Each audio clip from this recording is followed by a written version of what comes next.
मेथीची भाजी आणि भाकरी आणि त्याच्यावर तूप आजचा मेनू बघा. मेथीची भाजी धुवून घेतली मी अगोदर. जिरे लसूण आणि हिरवी मिरची, कढईत तेल टाकलं थोडं जास्त. मिक्सरमधून लसूण, हिरवी मिरची आणि जिरे काढून घेतलं. हे बघा बारीक केलं. लसूण, जिरे आणि हिरवी मिरची. कढईत तेल टाकलं होतं. मग त्यात मिरची आणि लसूण जिरेचं फोडणी दिली. चांगलं परतून दिलं. नंतर मग मेथी टाकली.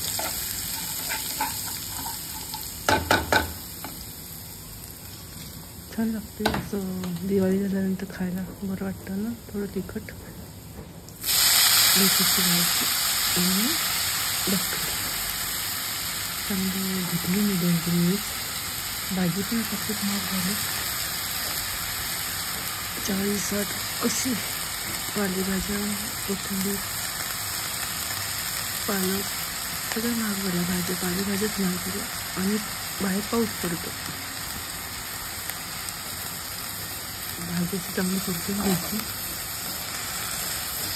थोडं पाणी सुटतं. नंतर थोडंसं मीठ टाकायचं आणि थोडं परतून घ्यायची. छान लागते भाजी. शेंगदाण्याचं कूट टाकून.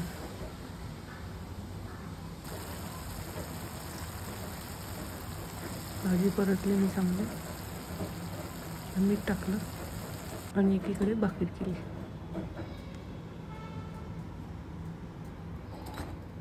छान लागतं. करून बघा. आवडले तर शेअर करा, सबस्क्राईब करा. व्हिडिओ बघितल्याबद्दल धन्यवाद. असंच नवीन नवीन रेसिपी गावाकडची. चला भेटू आपण नंतर. तुम्हाला दाखवते भाकरी आणि मेथीची भाजीचं ताट. गरमच छान लागतं आणि मी गरमच जेवण करत असते. तुम्हाला तर माहिती आहे. हे बघा मी ताट तयार केलं. त्यात मेथीची भाजी आणि तूप आणि भाकरी. व्हिडिओ आवडला तर शेअर करा, सबस्क्राईब करा. दुसरी भाकरी 2 भाकऱ्या केल्या आज. ताट केलं. मेथीची भाजी आणि तूप दिलं.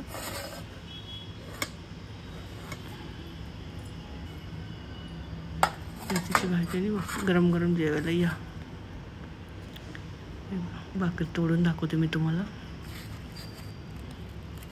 पापुडा म्हणतात ना. छान आलाय. ज्वारीमध्ये माझे मिक्स असतात. सोयाबीन असतं, नागली असते, नाचणी म्हणतात त्याला. मिक्स पिठाची भाकरी येते. त्याच्यामुळे पांढरी नाही दिसणार. मेथीची भाजी आणि भाकरी या जेवायला. चला बाय.